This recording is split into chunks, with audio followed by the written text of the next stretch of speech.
თურმე მინდა ვცხონდე, მე უნდა მახსოვდეს, რომ ჩემი ცხონებისათვის მოვიდა და იტანჯა და მოკვდა. ამიტომ მე უდიდესი პასუხისმგებლობის წინაშე ვდგები, რომ მე თუ ამას არ გავიაზრებ, არ გავითავისებ და ჩემ ცხოვრებაში ამას შედეგი თუ არ ექნება, მე გავაცუდებ მის ტკივილს ჩემთვის გაღებულს და რა ვიცი, აბა, რამდენად სახარბიელო მდგომარეობაში აღმოჩნდებით, ჩვენ რო გარდავიცვლებით, როცა უგულებელს ყოფთ ღმერთის მსხვერპლს ჩემთვის გაღებულს პირადად. და ესე არ სიყვარული, არა რამე თუ ჩვენ შევიყვარეთ ღმერთი, არამედ რამე თუ მან შეგვიყვარა და მოავლინა ძე თვისი მხინებელად ცოდვათა ჩვენთან.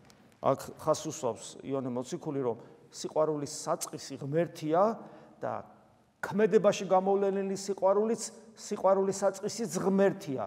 მე უნდა დავინახო, რომ მან როგორ შემიყვარა. მე უნდა ესე გავითავისო, მთელი ჩემი სხეულით ვიგრძნო, რას ნიშნავს, რომ მე მას ვუყვარ. და რომ ეს მსხვერპლი ჯვარზე მისი ასვლა პირადად ჩემთვის, ახლა ჩემ თავზე ვსაუბრობ, მართლა ჩემ თავზე ვსაუბრობ, ჩემთვის იქნა გაღებული. აი მე ის ჩემთვის ტკიოდა, ჩემთვის მოკვდა და ამით მაჩვენა მე როგორ ვუყვარ ვარ, გესმით? აი ეს უნდა დავინახო.